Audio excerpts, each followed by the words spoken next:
Hello, everybody. I'm Will. And I'm Kristen. And this is So I'm Watching Yellowjackets, Season 1, Episode 7. No compass. No compass. They had a compass, but it wasn't working. Yeah. Okay. Do you have anywhere in particular you want to start with this one, or? Well, I want to start at the end. Are you pouring one out? I gotta pour one out. I gotta pour one out for a real one. You've been on the razor's edge this whole time. I've been waiting for Van to get killed because I was like, there's no way they made it out of this and never spoke again. Did she expire yet? I hope so. You want to be missing half your face? I do not. Ugh. Why would you wish I also saw cabin fever. Then why would you wish such a fate on our wonderful Liv Hewson? I'm not wishing it. I'm saying that because remember they had to kill what's-her-face in cabin fever after the dog ate her face. I hope she's dead. I hope she's already dead. I hope it got her neck too. It looked like it could have gone down her neck too. So Ty and Van and Misty et al. Head south, which, as I said last week, was my preferred. Although I stand by what I said, that I would have waited through the winter and then I don't know. Yeah, I don't know. Well, no, I mean it's like late in the year now, so it's like you can only get so far, and so it's sort of like I agree with you. Maybe like try to make it through the winter and then like Spring. Start at first thaw kind of a thing. So they're heading south. They also didn't bring any, I don't know what kind of resources we're dealing with, because they have a cabin that had supplies. And so there's part of me where I'm like, could you not have constructed some kind of sticks and tarp? Because I am not a wilderness expert, but I think because they mentioned the wolves, and Taissa said wolves don't attack humans, which in broad strokes is true. However, if a pack of wolves can take down a lot. Sure. I mean, even this just like wolves and human safety thing, it says the risk of wolves attacking or killing people is low. Mm-hmm. To me, that means it's like they're afraid of people. Mm-hmm. But if they're provoked or hungry enough, they will.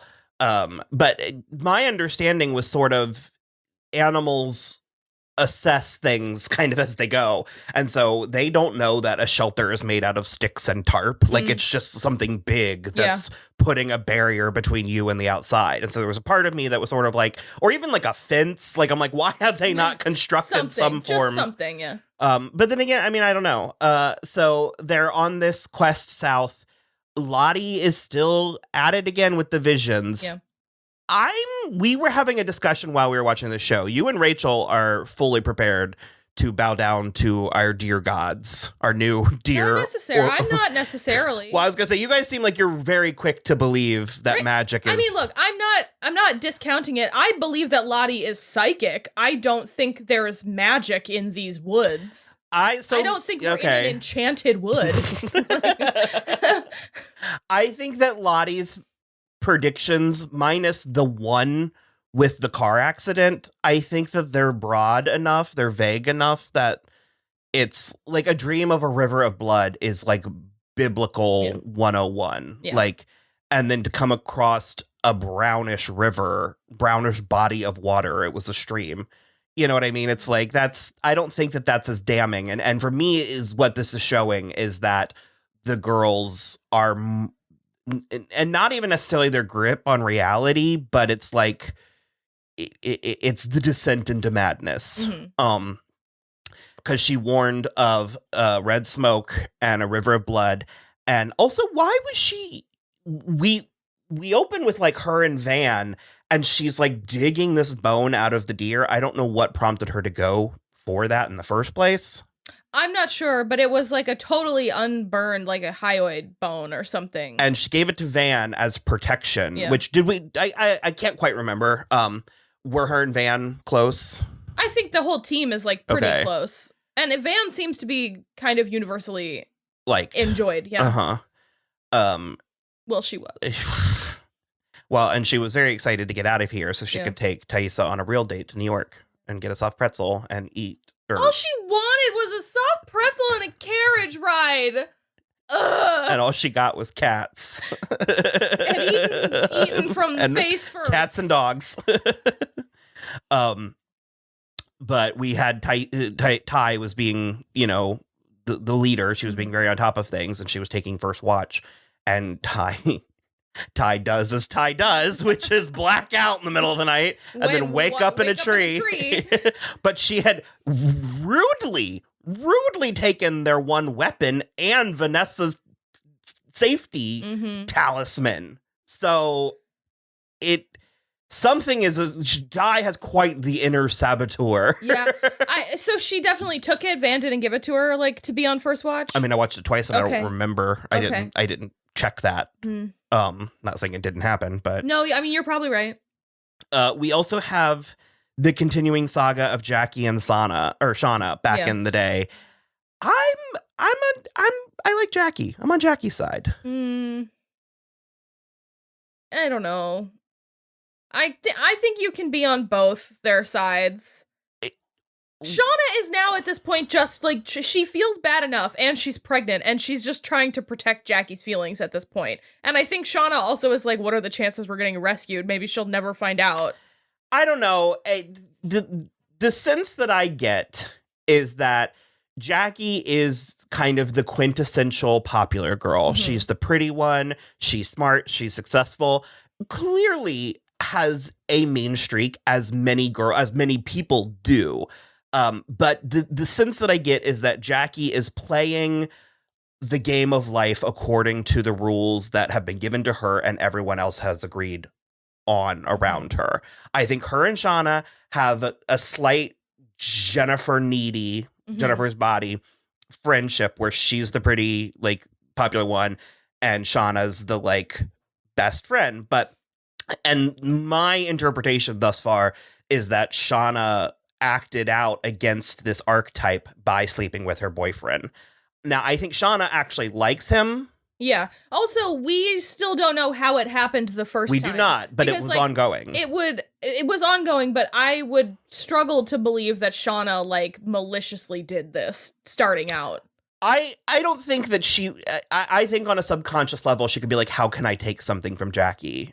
Given that subconscious, Jackie, though, yeah. And so I think that's what she's grappling with, is that internal, like, well, did I do this? Why did I do this? Was this me doing something for me, or was this me, Yeah. And I think that she's there, ergo distancing herself from Jackie. And Jackie's not stupid. And that's the thing. We treat these girls like they're stupid, like they don't know. Yeah, no, she knows. And that's where I'm getting frustrated. And that's where it's like, Jackie is testing these boundaries. Shauna is treating her like she's stupid. Shauna is trying to do the, like, thing where she's just, like, pulling away a little. And the thing that annoys me about Jackie is that she's trying to keep this status quo that no longer exists. She is trying to, okay, but yes. Because Shauna's just like, there's more important things out here than what you think is going on between the two of us. And Jackie's just like, well, but, like, what's going on? And it's like, it's not about that. She is still playing schoolyard games, but I mean, it's a tactic. Like, has anyone tried it? Let's see if it works. It might be what works. So anyways, Shauna is just big fat lying too, which, I mean, I would do the same, but she's getting caught in lies. And so, well, that's the thing, is, like, I would do the same, but then I wouldn't pick such a distinct, like, time. I would just be like, after school one day, he came to my house. So I have a tactic. I'm not a very good liar, but the handful of times that I do, my tactic is you have to admit to half of the lie, or you have to commit to only half of it. You can't go all in on verifiable things. Yeah. And so it's sort of like if you skip class, you can't be like, I had to go to the doctor, because a teacher can request a doctor's note. Yeah. However, you can be like, I had to take my friend to the doctor. You can still get in trouble, but at least the selfless gesture might earn you some goodwill. Some points, yeah. So, yeah. Well, that's the other thing, too, is she was like, it was at that, you remember that party? It was after that party, you and So Jeff, we have witnesses. Well, but no, not even that is so bad, because you can, people forget all kinds of shit at a party. But the fact that she didn't follow up with, Shauna didn't follow up with one more comment, because she was like, it was at that party, you and Jeff left early. Cool, we're good.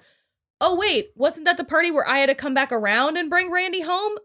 Yep, it was after you left and before you came back. We found a bedroom. We were drunk. We found a bedroom. Well, which is what she said. But by that point, because you also get the sense that it's like Shauna, well, she's not enjoying lying about this. And as you mentioned, there are other things going on. Yeah. But it's just sort of like I would lie in a way that isn't verifiable. Like I would be like, oh, it was a friend of my brother's, which or that. Yeah. I like, don't know pick that. Randy. Yeah, don't pick such like graspable like details. That way, if they have to evolve. Yeah. But so Jackie does steal her journal, which is a no, is a hard no. Also, don't ask questions you don't want answers to, Jackie.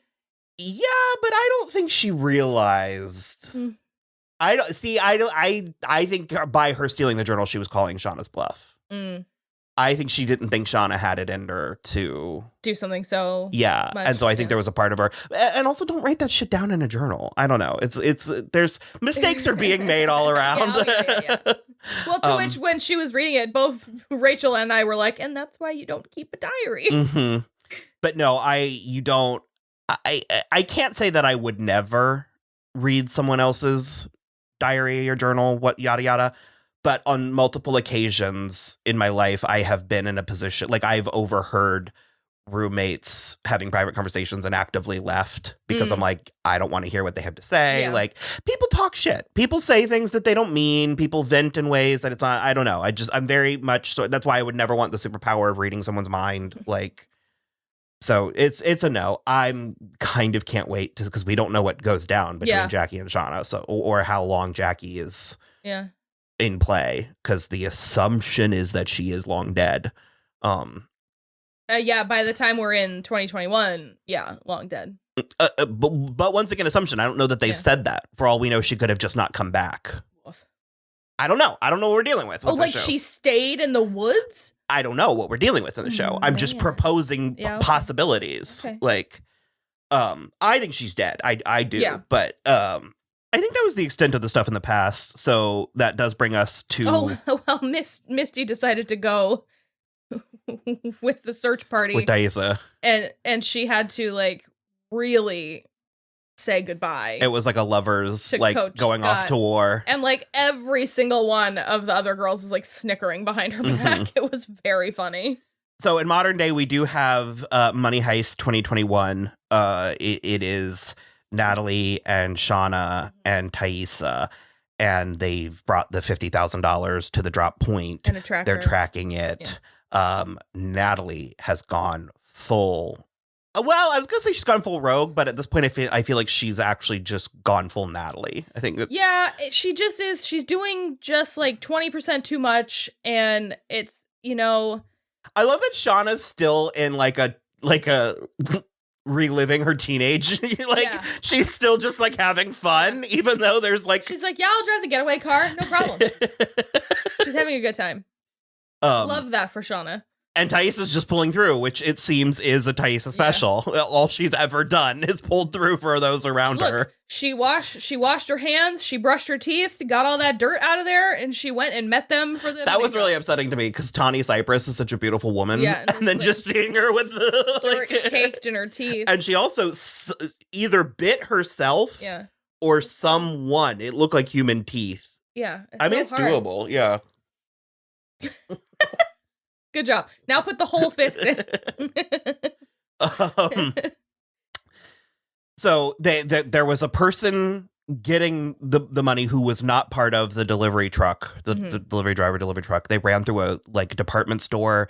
He very brilliantly crashed into like a container of glitter, which I was like, oh, sweet. That way they'll be able to A, follow him, or B, identify him later in the episode. Neither of which happened. Although Ty did say we just have to look out for a dumbass covered in glitter, which is something. It's probably still in play because glitter, I mean, you'd be lucky if it's all gone in 19 months. Even if you like took all of your clothes off and changed them, there would still be glitter somewhere. But Natalie was prepared to, to quote Shauna, shoot him in the leg through the rear window. Yeah. In which she went back to her apartment or hotel room with Kevin still asleep and put his gun back. She stole a cop's gun. hinged to go do crimes. And I kind of love this, but Kevin, upon waking up, immediately realizes that something's wrong. Yeah. So one of the few good cops, one of the good at his job. And he's going to get sanctioned because he's missing a bullet that he can't account for. That Natalie can't. That, I really, because you were like, way to piss off your one cop friend. And again, to hit it a third time, he seems like he's actually, it reminds me of the scene from 911 that we liked. Oh, yeah. Where, I forgot her name, Angela Bassett. Athena. How did you forget that? The scene in 911 where Athena, my favorite, goes home and she's like, hang on, I have to put my gun away first before I'm off the clock. So the other thing, it wasn't even when he was confronting her about the gun that I was like, you're going to alienate your cop friend. But it was like, as soon as she put it back in the holster, I was like, well, he's going to get in trouble. And I was like, then she's going to get in trouble. But it was when she was like, your little high school crush on me was like cute at first. And now it's just pathetic. And I was like, well, now he's not going to help you anymore. Oh, he still will. Of course he will. But I mean, it's just such a dick move. I don't know. I just hate Travis so much. Travis is... As evident with like... I also, like, I sort of hate how much we're still dealing with him in the past. Now that he's dead in the present. Of all the things that I'm coming to this show for, the performance issues of teenage boys is not one of them. Although I kind of love, it's a weird little detail. So he just came too early, right? No, he just didn't. He couldn't get hard. Couldn't get hard, okay. Well, I think he was going to come too early, but then because Coach Scott, like, got in his head about having unprotected sex in the wilderness, he was like, better put on that condom. And I was like, she was just blowing you. You could have I don't know. Yeah, you could have just gotten blown. Also, then he wouldn't let her help put the condom on. And I'm like, you want someone with experience to do that because that's how you get knocked But that's up in his the woods. issue is she's too experienced. Gross. She's too, yeah, I'm not here for it. Down. I don't care. Although I did love, it's just a tiny little detail, but I don't remember her name, teenage Natalie, the actress who played her, her underarms were not shaved. Oh, nice. Which would be realistic in a situation like this. Yeah, I mean, they might have all brought a razor with them, but like they're not gonna. Well, I mean, teenage girls might be that hung up on standards. Well, Jackie is definitely shaving her pits still, but no, and I just kind of. It's also been months, so those razors are dull as fuck now. And there's also something I think that there's a subtle commentary on the whole like if.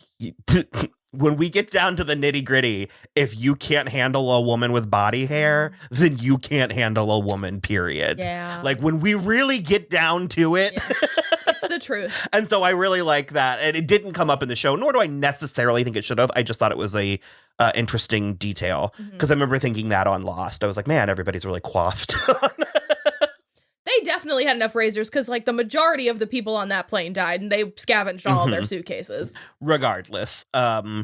So, yeah. Oh, we did forget to mention that while our expedition was traveling south, that Van was regaling them with tales of While You Were Sleeping.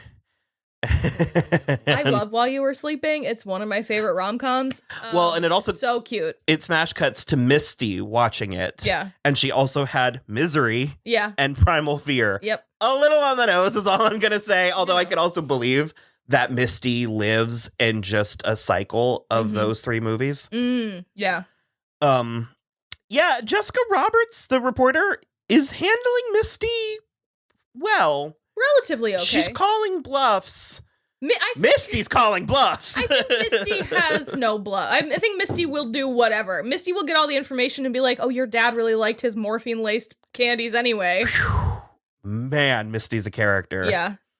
And Christina is playing her appropriately. Oh my God. The appropriate level of hinge. Bonkers. So bonkers. But they are trading information, and it's interesting. Jessica also doesn't think Travis killed himself. She thinks it was foul play because his bank account was emptied right after he died. I do like Jessica. I don't think I want Misty killing her. I don't know where it's gonna go though. Me too. I think it's interesting. Yeah, because Jessica was like, you think this is the first time I've been held hostage?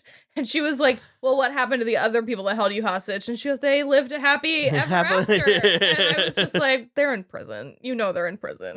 Like, and then we also Adam. We still have the Shauna and Adam thing.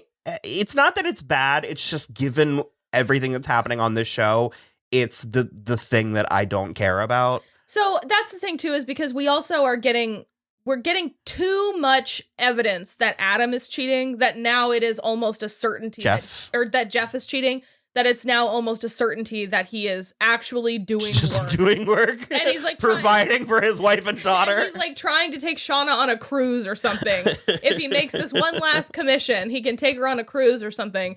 And there was like a serious farcical moment where like Shauna and Adam fall asleep in bed. And Jeff, like if you turn the volume up, you could hear the Benny Hill music. Oh yeah, Jeff gets back in the morning. Adam has to hide in the closet. Asleep. Men fall asleep after sex. There's a whole episode. I mean, if you're carrying on an illicit affair and you decide to move it to your own house in your marital bed, you should not be falling asleep. Yeah. I don't know. Yeah.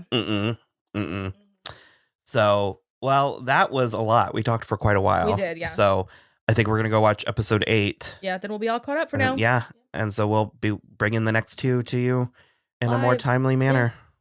All right. No return, no return, no return. I was singing No Reefer in my head. Oh, no, return.